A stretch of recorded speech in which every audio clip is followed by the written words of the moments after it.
My name is Beatrice Bonami. I am a Ph.D. in education innovation and international development, but I also have training in anthropology, social sciences, and cultural heritage. I grew up in Brazil. I am born and raised in Brazil, in a part of the Amazon rainforest that is the lower Amazon rainforest. So it's a part that has no forest anymore, unfortunately. It's a big patch of farms and industries.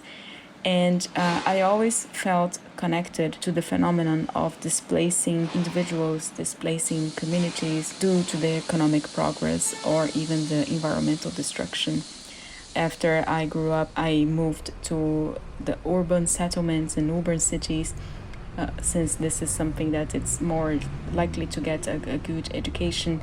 And now I am a researcher with the German Research Foundation and the German government on a project on post-coloniality and digital technology.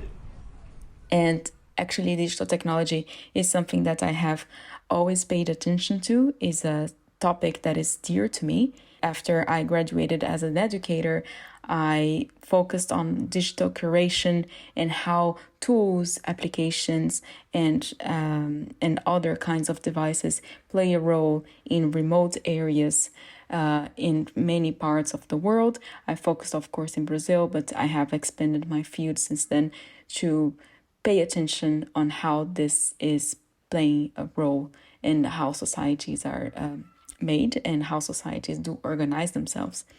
And one of my first jobs was still in the Amazon rainforest, and I was called right after I got into my master's degree to aid in a project with the Indigenous Protection Agency in Brazil and the Brazilian Research Foundation on digital curation to preserve cultural and knowledge of ethnicity called Ikipeng, and they live in the territory of the Xingu.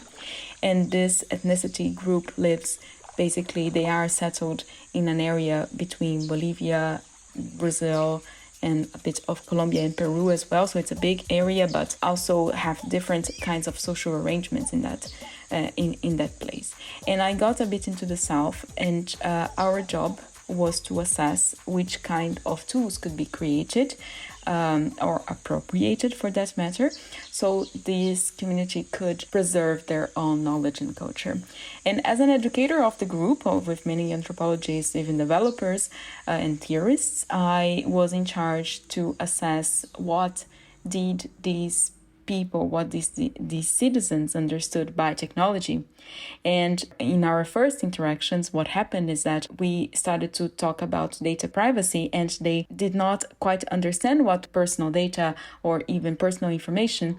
And then we realized that we are actually talking about data privacy in a place in which houses had no doors or even walls. Sometimes there's architectural structure called oca, and they do sometimes split between men and women, but they do live in these kinds of arrangements. So we had then to redefine our whole vocabulary and adapt that to a tool that could be co-created to preserve their knowledge. And my job was then to perform these workshops, and in one of the workshops in which people could draw, paint, write, talk about these concepts. And I kept asking them, like, what is future? How do you represent future, digital, technology, and all these concepts that were key for our project.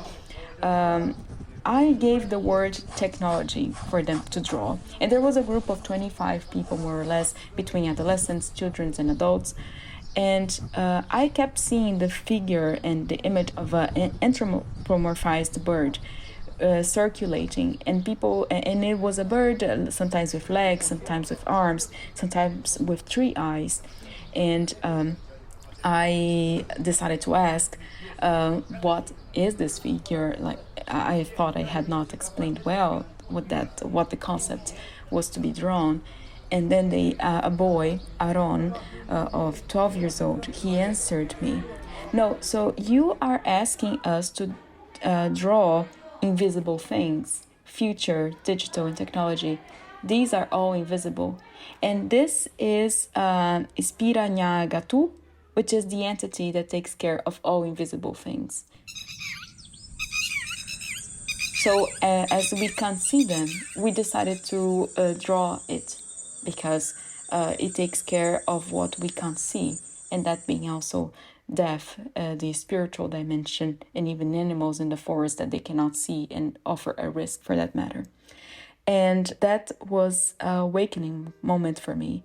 And since then, I have dedicated my life to understand how technology is invisible and how technology cannot be seen by the most of us, and how this plays different roles across societies. And so today I say that I work with the invisible things and how this plays an importance in organizing society, and how non-Western knowledge should be appreciated and even preserved, so we can have this multiple rich environment to discuss culture and society for the future.